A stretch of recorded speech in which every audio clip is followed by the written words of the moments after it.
sağ olun. Xüsusən Həsən müəllim sizə, Ceyran xanım sizə, xanımların hər birinə ayrı-ayrılıqda təşəkkür edirəm ki, bugün belə isti havada, vaxtınızı ayırdığınıza görə, gəldiyinizə görə, o bir tədbirdən çıxıb bu tədbirə gəldiyinizə görə sizin hər birinizə təşəkkürümü bildirirəm.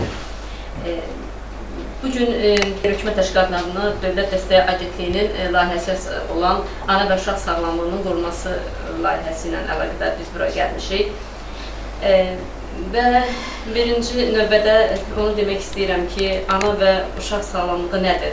Təbii ki, ana əgər sağlam olarsa, onun övladı da sağlam olacaq. Əgər ananın sağlam olmağı, ailənin, uşağın sağlam olmağı gələcəyin təməlidir. Ananın sağlam olmağı ailədən başlayır. Ailənin sevgisindən, ailənin üzvlərinin dəstəyindən başlayır. Hamiləlik dövründən başlayır, onun qidalanmasından tutmuş, eyni zamanda onun həkim müayinəsindən keçməyindən başlayır. Və uşağın da doğulandan sonra ana südündən başlayır. Ana südü onun immunitetini artırır. Ana südü onun gələcəkdə fiziki və zehni inkişafına kömək edir. Ana südü onun ana ilə bala arasında bir emosional bir bağlılıq yaradır. Mən çox sevindim ki, rayonda, xüsusən sizin rayonda belə bir ana uşaq və ailələrə dəstək mərkəzi var. Yəni, bu mənim üçün çox sevindirici oldu ki, yəni dəstək mərkəzinin olması bu deməkdir ki, ana və analar istədikləri vaxtda sizə müraciət edib, hər hansı bir dəstək ala bilirlər. Çünki hər bir rayonda belə bir xoşbəxtlik, yəni nəsib deyil, rayonların çoxuna deyil. Yəni, siz bunun qiymətləndirin və bunu dəyərini bilin, doğrudan da. İndi mənə məlumatıma görə 11 rayonda belə bir mərkəz var. Amma nə yaxşı olardı ki, hər bir rayonda olsun. Biz İmişlidə olduq, xüsusən İmişlidə belə bir problem var ki, bizdə deyil, heç bir ana və uşaqlara belə bir dəstək mərkəzi var ki, biz müraciət edəyək, heç bir şey yoxdur. Mən yenə qayıdıram ana və uşaqların sağlamlığı ilə bağlı. Uşaq doğulandan sonra mütləq həkim müayinəsinə keçmək lazımdır. Çünki həkimin müayinəsində vaxtında keçəndə o profilaktik tədbirlər deyilir də. Bu tədbirlər vaxtında olunanda sonradan onun müalicəsinə o qədər nə vaxt sərf olunur, nə də ki, müəyyən vəsait sərf olunur. Çünki olsun, vaxtında tədbir görməyəndə müəyyən xəstəliklər tuta bilər uşaq. Yəni, bu xəstəliyə tutmamaqdan ötürü birinci növbədə peyvəndlər və mütləq gigiyena qaydalarına əməl olunması lazımdır. Sonra istəyərdim ki, bu mövzuda o hüquqi məsələlərə dair İqtisad Universitetinin bizdə professoru İlham müəllim iştirak edir, sizin icra hakimiyyətinin birinci müavini Həsən müəllim iştirak edir və düşünürəm ki, onlar da öz fikirlərini deyəcəklər. Əgər doğrudan da belə bir mərkəz bura gəlib çıxıbsa, mən inanıram ki, doğrudan da sizin icra hakimiyyətinizin də müəyyən, yəni icra hakimiyyətinin rolu var ki, belə bir mərkəzi öz rayonlarına gətirə biliblər. Yaxşı olardı ki, Həsən müəllim, siz fikrinizi deyəsiniz, sonra biz keçərik layihəmizə. Minnətdar hanım, sağ olun, çox sağ olun. Əvvəli bu günləri bizim üçün bir əziz gündür. Buna görə Dövlət Qulluqçularının peşə bayramı günüdür. Buna görə bu silsilədən olan bütün insanlarımızı təbrik edirəm. Bayramımız mübarək olsun deyirəm.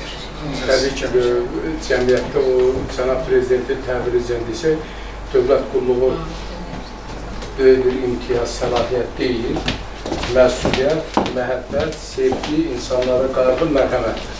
Buna görə ən başlıcası nə olursan ol, əgər mərhəmətin, özün, amalın, istəyin, sevgin yoxdursa, onda müvəqqətidir, hər şey. Mən bütün tədbir iştirakçılarının adından, Sabirabadlılar adından gələn Həqiqət xanıma xoş gəldin deyirəm, İlham xanıma xoş gəldin deyirəm. Buna görə mən sizin hamınıza Sabirabadlılar adından, Cənab Başçının adından xoş gəldin deyirəm. Sabirabad insanları vətənpərvər, 3 milli qəhrəmanı var. 58 Azərbaycan bayrağı ordeni var. İndi o 1563 vətən müharibəsində iştirak edir. 280-ə qədər o antiterrorla 281 şəhidimiz var. Gəlin o şəhidlərimizi bir dəqiqədə tanıyalım.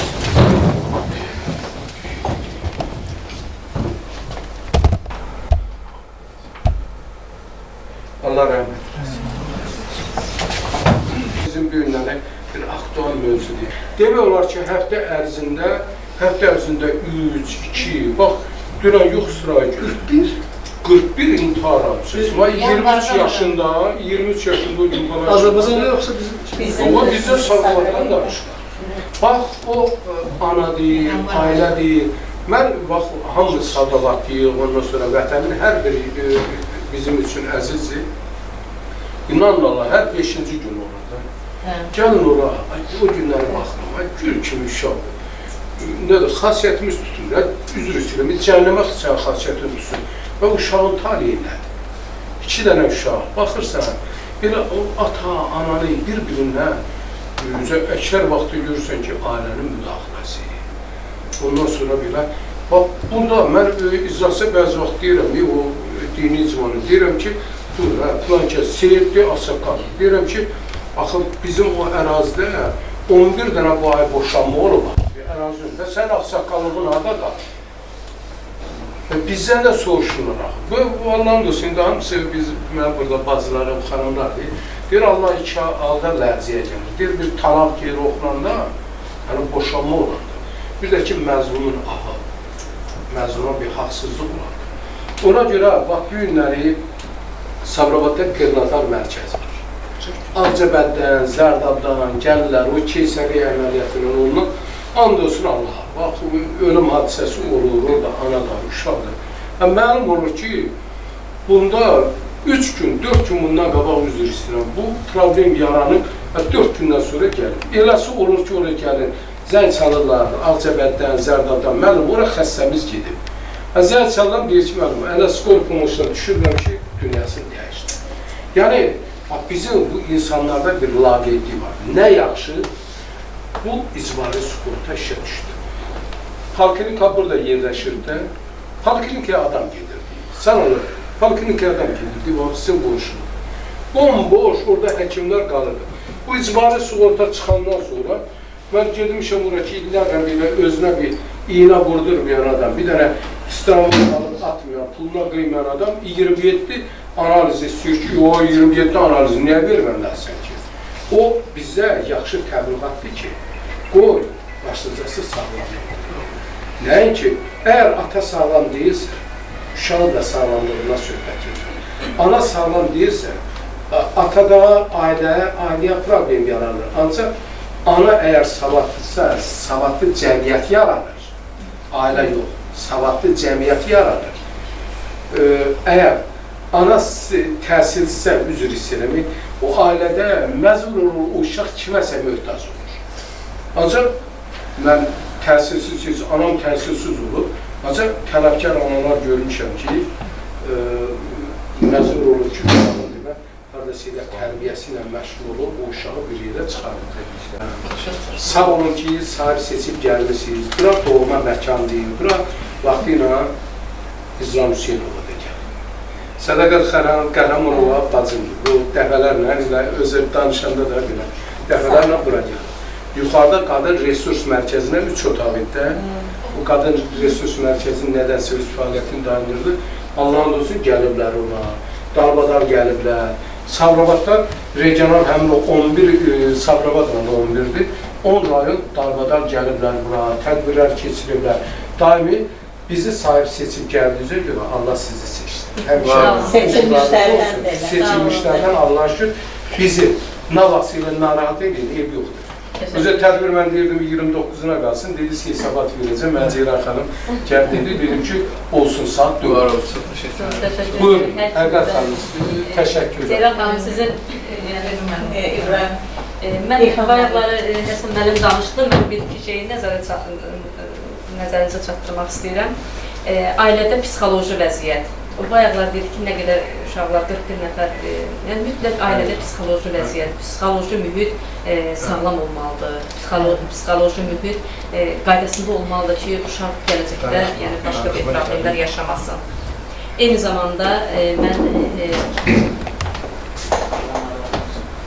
zamanda mən çox istəyərdim ki, Sabirabadın rayonunun üstünə gətirmək istəyirəm. Bayaqları xanımdan soruşdum ki, burada sığınacaq mərkəz varmı? Dedi ki, yoxdur.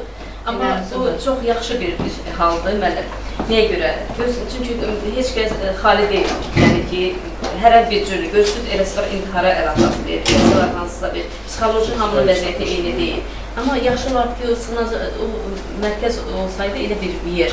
İndi bu dövlətin hər şey üstünə atmaq olmur. Dövlət hamısını eləyə bilmir. Dövlətin ona, yəni həm bilirsiniz, problemlər çoxdur. Ən azı bir Qarabağımızı götürək ki, onu biz təzədən tikirək. Yəni problemlər çoxdur. Hamısını dövlət yox. Amma iş adamları əgər belə bir təşəbbüsdə bulunsalar, yəni çox yaxşı bir şey var ki, o sığınacaq, yəni qadınlar üçün bir sığınacaq. Məsələn, mən o vaxtı bir təxminən 15 il bundan əvvəl Talinə getmişdim. Orada onlar danışıb da izah edirdilər. Onların yaratdığı o sığınacağı heç kəs tanımırdı, heç bir kişi tanımırdı. Ona qadınlar gizlin saxlayırdı. Hansısa bir qadın, tutaq ki, evində bir şiddət görəndə gəlib onlara müraciət edirdi, onu gizlədirdilər ki, o kişi gəlib onu tapıb ona hər hansı bir xətər yetirməsin. Mən onu sadəcə olaraq nəzərə çatdırmaq istədim. İndi sözü verək İlham müəllimə. Biz onları istinad etməliyik. Biz onları bilməsə, hər yerə gələk ki, mən bu işi görməliyəm, nə keçmir. Biz həm savadlı olmalı, həm hüquqi savadlı olub, bilgilərimiz olmalı. Ana və uşaq sağlamlığı bütün dünyada, təbii ki, inkişaf eləmiş dünyada dövlətin bir nömrəli prioritetidir. Yapanlar niyə sağlamlığı? Artıq orta inkişaf, orta ömür gəlib çıxı 88-90'a. Gid İsveçrə orada bura, çünki orada bütün gücdən ana və uşaqların sağlamlığı qorunur, onların sağlam böyüməsinə fikir verirlər. Elə ölkələrdə 18 yaşına, elə yerdə ölkələrdə 20 universiteti qutarana qədər daim dövlətin qayğı. Çünki dövlət, millət onunla formalaşır da. Nə qədər bizim sağlam ailələrimiz qoydur, həm mənəvi, həm psixoloji, həm də fiziki sağlamlığı. Orada bizim gələcəyimiz daha güclü olacaq. Mən buna əminəm, inanıram ki, bizim dövlətin də aparılan işlər çox yaxın zamanlarda o vəziyyətə gəlib çıxacaq. Əsas odur ki, o, nə deyil, voliyyətində Ruslar, o istək olsun. İstək də var, inşallah olacaq. Demək, ana və uşaq sağlamlığı ilə bağlı çox qanunvericiliklər var ki, hamısını biz istinad edə bilərik. Bunun ana yasası da bizim ana yasadır, konstitusiyadır. Orada bir neçə, mən rəqlamda bir də baxıram, görürəm, kiçik görürsən, yadıma düşmür ki, mənim eynəyim də buradadır.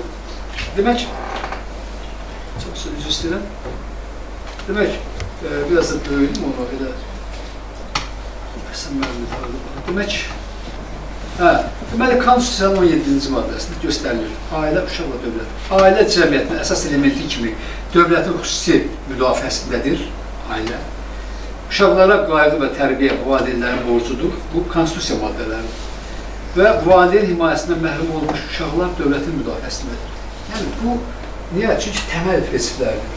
Maddə 34, uşaqlığın hüquqi müdafiəsi ilə bağlı. Uşaqlıq hüququ müdafiə olunur, uşaqlara qayğı və tərbiyəsi həm hüquq, həm də vəzifədir. Beynəlxalq müqavilələrin üstünlüyü bizim konstitusiyada qeyd olunur ki, beynəlxalq müqavilələr milli qanunvericilikdən də üstündür.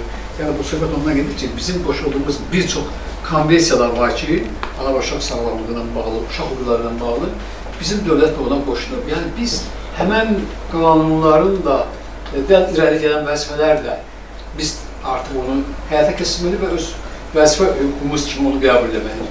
Bir çox bizim milli qanunvericilik səviyyəsində demək, bizim artıq dövlət tərəfindən qəbul olunmuş ciddi bu sahədə qanunvericilik bazaları var. Onu mən tez-tez sayacağım burada. Dostlar, çünki onların müaddə biz onu getirib çıxardan bilərik. Sonra da, tədbirdən sonra da bizim rəhbərimiz aradı mənə də silah tutuyor ki, buna yaxşı hazırlaşmaq üçün, axşam çox oxuyurdu, dayanmadan danışırdı. Deyir, bax, bu qanunvericilik şeydən buna bitir, açın baxaq. Demək, əhalinin sağlamlığının qorunması haqqında Azərbaycan Respublikasının qanunu var. Çox böyük, deməli, maddələr, çox mühüm maddələri burada özündə, deməli, təsbit edir. Amma mən çox təəssüf ki, onu oxumaq, burada maddə geçiyor ki, burada qalır. Bütün gün siz də yorulursunuz. Bizim, deməli, həm Həsən müəllim, həm də Ceyran xanımla tədbirlərdən gəlib. Ona görə mən qısa deyəcəm. Amma yəni demək istəyirəm, istinad edəcəyimiz qanunvericilik bazası var da. Elə hamımız. Mən arada o günkü yürüyüşdəki tədbirdən deyirəm. Biz burada uşaq hüquqlarının hər bir məqamı ilə bağlı bütün maddələr, ümumiyyətlə uşaqlıq nədir? burada hələ də burada var da, məsələn, bəyə bunu oxudum. Uşaq 18 yaşına, yetkinlik yaşına çatmayan və tam fəaliyyət qabiliyyəti əldə etməyən şəxsdir. Bunun uşağın tərifi var. Əsasın burada bu. Yəni, burada uşaq bunlarla bağlı o qədər məqamlar var ki, bir də arada oxuyub, elə yazsız ki, Azərbaycan Respublikasının qanunu uşaq qanununa çıxacaq, bir də oxumaq lazımdır. Bizim qanunlarımız demə olacağımız sabah, ən az oxumaq hamı bilir. Niyə də oxumamalıyıq ki? Növbəti mən bir qanunvericilik deyilir, aktı olaraq demək bu deməli, ana və uşaq sağlamlığının yaxşılaşdırılmasına dair 2014-2022-ci illər üçün dövlət proqramı prezident tərəfindən təsdiq olunmuş bir dövlət proqramıdır. Dostlar, bu o qədər vacib sənətdir ki, elə orada bizə, sizə, ailələrə, cəmiyyətə lazım olan hər şey var. Sadəcə olaraq biz hamımız da bunu bilməliyik. Bizə də oturaq deyək ki, dövlət məmurlarına gözləyək ki, yox, bu nə eləmirsən? Biz də oxularımız bilməliyik. Bilməliyik, danışmalıyıq, təbliğ edəməliyik. Biraz da maariflənməliyik. Bəli, mən də razıyam ki, Azərbaycan televiziyaları o çoxuncu istəyirlər, reproduktiv sağlamlıq nədir? Bununla bağlı burada bunu ehtiva edən özündə bir broşurdur. Səhiyyə Nazirliyinin özünün hazırladığı broşurdur və burada qısa birdən bunu oxuyayım. Reproduktiv sağlamlıq insanın fiziki, təkcə bəzən bunu deyəndə elə bilir ki, bu yenə də qadın problemləri ilə bağlı. Yox, bu kompleks bir şeydir. İnsanın fiziki, mənəvi və sosial rifahının ayrılmaz hissəsidir. İnsanın reproduktiv sisteminin əsası bütün digər orqan və sistemləri kimi bətin daxili inkişaf zamanı qoyulur, oradan qoyulur. Yəni, diqqət oraya yönəldirir. Sağlam həyat tərzi, cinsi tərbiyə və xəstəliklərin profilaktikası reproduktiv sağlamlığın əsasını təşkil edir. Yəni, o reproduktiv sağlamlıqla bağlı bizim bir dövlət tədbirlər planı var. Biz də onları da geniş bir öyrənib, marifləndirirsək, bizim cəmiyyətimiz ondan kifayət qədər fayda görə bilər. Gənclərimizin formalaşması, onların sosial, mənəvi, psixoloji baxımdan daha mükəmməl formalaşması üçün bu olduqca önəmli. Yəni, standartlar dəyişilməlidir. Ənənəvi o üslubalar, müəllim-tələbə münasibətləri dəyişilməlidir. O cümlədən həkim, pasiyent, xəstə münasibətləri dəyişilməlidir. Daha yeni, daha müasir, daha doğrudan realistdir. Yanaşma olmalı. Həqiqətən, bir daha təşəkkür edirəm ki, məni ekspert olaraq belə bir həssas mövzu ilə həsr olmuş layihəyə cəlb edib. Nəsə, bütün dövlətlərin, millətlərin, cəmiyyətin fundamental, real mövzusudur. Yəni, ana və uşaq sağlamlığı. Olmayan yerdə, cəmiyyətdən, ordudan, valib ordanlaşma olması, sağlam olmalı. Analarımız sağlam olmalı. Gənclərimiz, ailə quracaq xanımlarımız ümumiyyətlə o prosesə hazır olmalı, ailə qurmağa hazır olmalı. Ondan sonra gözlənilən uşaq, onun ana bətnində formalaşmasının hər gündən hazır olmalı. Bütün bunlar həm də müəyyən qanunvericilik əsasda öz şeyini tapmalıdır, həllini tapmalıdır. Çünki elə belə mən xəstəyəm gəlmişəm, mən anıyam gəlmişəm, yox. Onlar hamısı qanunla tənzimlənməlidir və bizim də hər bir insan, hər bir ana, hər bir ailə üzvü, gənclərimiz haqqını bilməlidir, hüququnu bilməlidir, qanunları bilməlidir. Ona görə mən təbii onun daha çox tibbi nöqteyi nəzərdən peşəkar danışan mənəm. Burada bizim xanımımız məncə səhvləsəm ixtisasçı mamadır. O daha çox şeylər deyə bilər. Növbəti layihəmizdə inşallah biz onu elə yazarıq ki, praktik bilgilərin aşılanması, onda ekspert kimi dəvət edilir. Çünki real işi onlar bilir.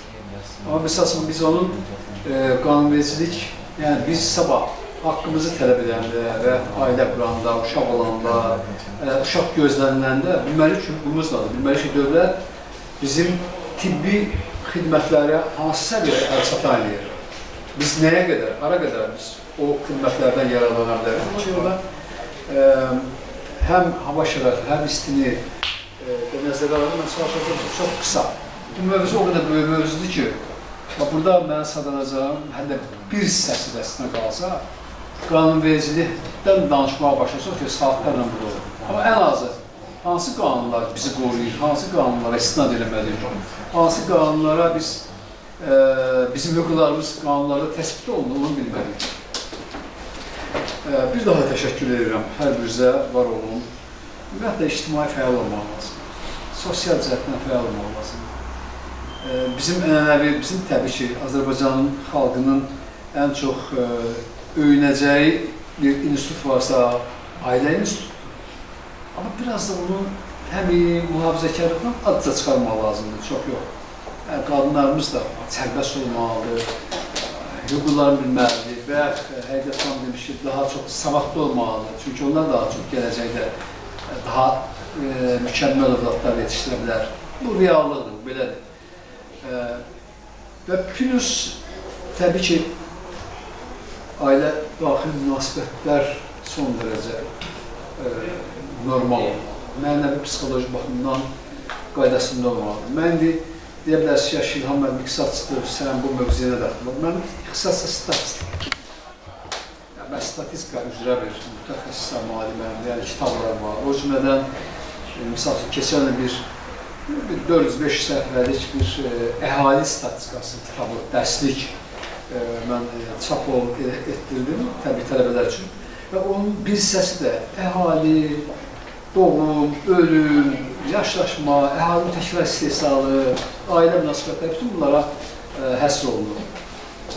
Misal üçün, məhz bu səbəblərdən o mənəvi psixoloji mühit olmadığına görə ailələrimiz, gənc, ailə qurmaq istəyən ailə gənclərimiz tam mənəvi psixoloji cəhətdən hazır olmadığına görə siz bilirsiniz, hansı demografik, katastrofik bir vəziyyətə gəlib çıxıyor. Yəni, təsəvvür edin ki, misal üçün, 50 il bundan da, 30 il bundan da demək, nikahın bağlanması səviyyəsi ilə nikahın pozulması səviyyəsi arasında çox böyük fərq var. Çox cüzidir pozulma. Amma indi az qıda bərabərləşir. Təsəvvür edirsiniz. Bugün ailə qurdular, bir misal 2 aydan sonra ayrılırlar. Bu çox pislər. Hətta bu, bizim həmən öyünəcəyimiz ailə institutundan çox ciddi zərbədir. Deməli, nə var burada? Deməli, burada 2-3 amil var. Bir, mənəvi psixoloji mühitdə çox ciddi aşınma var. Həqiqət xanım dedi, o müasir telefonlar, ağırlıq, smartfonlar və s. Əslində qalsa, onlar bizi daha istənilən bilgiyə, məlumata, operativ əl-çatan edir. Biz ondan ağırlı şəkildə istifadə edemirik. Amma orada daha negativ tərəflərindən istifadə olunur və onu nizamlayan, onunla bağlı bir ciddi maarifləndirmək üçün aparılmır. Misal üçün, çox təəssüf ki, televiziyamız ailə institutlarından danışan, heç haqqı olmayan, səviyyəsi olmayan adamları çıxardırlar və onlar daha pis istiqamətə yönəldir. Amma son savvalı bizim ailələrimiz var, psikologlarımız var, yəni regionlardan və onlar çıxırız, həyati hekayələrdən danışsa yetərlidir. Çox təəssüf ki, vaxtımız azdır, mən ancaq da bu bizim qanunvericilik vasitəsilə bizim qanunlarımızı sadaladım və lazım olsa onları mən göndərərim, ən az o deyiklərdir ki, biz burada paylaşarıq. Sağ olun, mən də təşəkkür edirəm. Təşəkkür edirəm. Mən bir də bir şeylə diqqətinizə çatdırmaq istəyirəm. Birinci, bu məsələdə mən yenə qayıdıram uşağın müalicəsi ilə bağlı.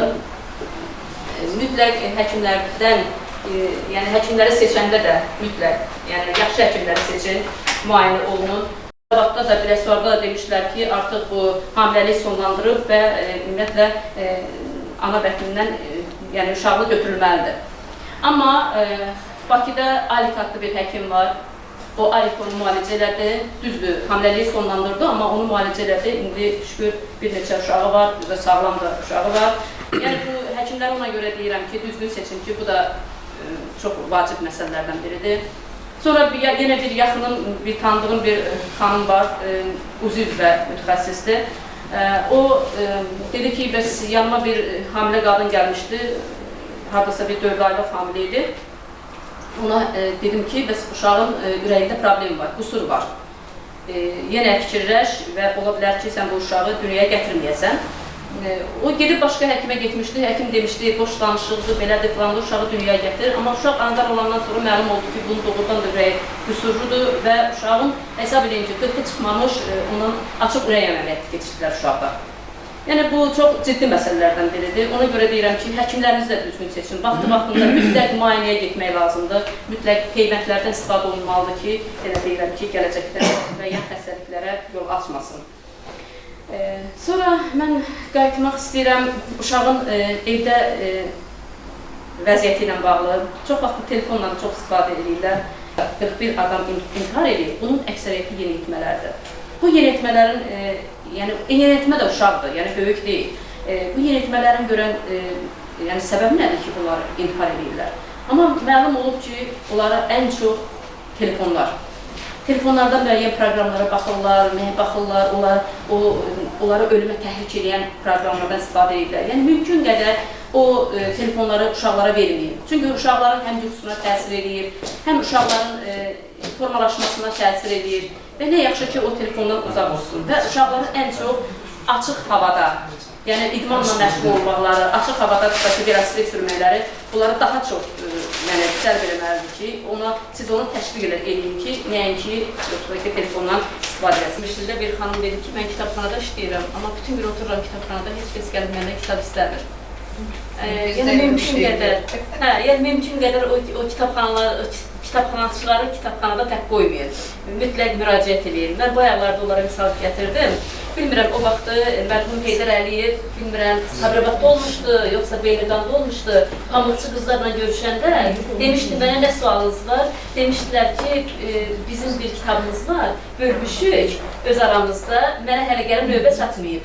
Qızlardan biri deyir, hansı kitabı? Deyib, Əlibala Hacızadənin İtkin gəlin əsəri.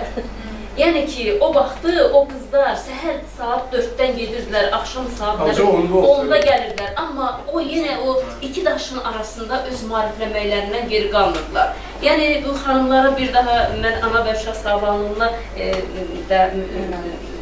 istinad etmək istəyirəm ki, təkcə o bədii kitabları oxusunlar, telefondan biraz kənarda olsunlar, o kitablardan mütləq o kitablara müraciət eləsinlər. Eyni zamanda həkimlərə mütləq, kimin ana olmağa namizəd xanımlarımız var, gələcəkdə indi hansı subaydı, ailə quracaq, Allah xoşbaxt eləsin, ana olanda mütləq həkim müayinəsinə gedin. Yəni, sonra kimin balaca uşağı varsa, mütləq peyvəndlərini vaxtı-vaxtında eləyin. Çünki bu uşaqların gələcəyi üçün, onların sağlamlıqları üçün çox vacib bir məsələdir. Kimlərin körpə uşağı varsa, ana südündə məhrum eləməyin. Çünki o, eyni zamanda uşağın gələcəyində onun zehnini, onun fiziki gücünü artırır, onun immunitetini yüksəldir, hər hansı bir xəstəliyə yoluxmasının qarşısını alır.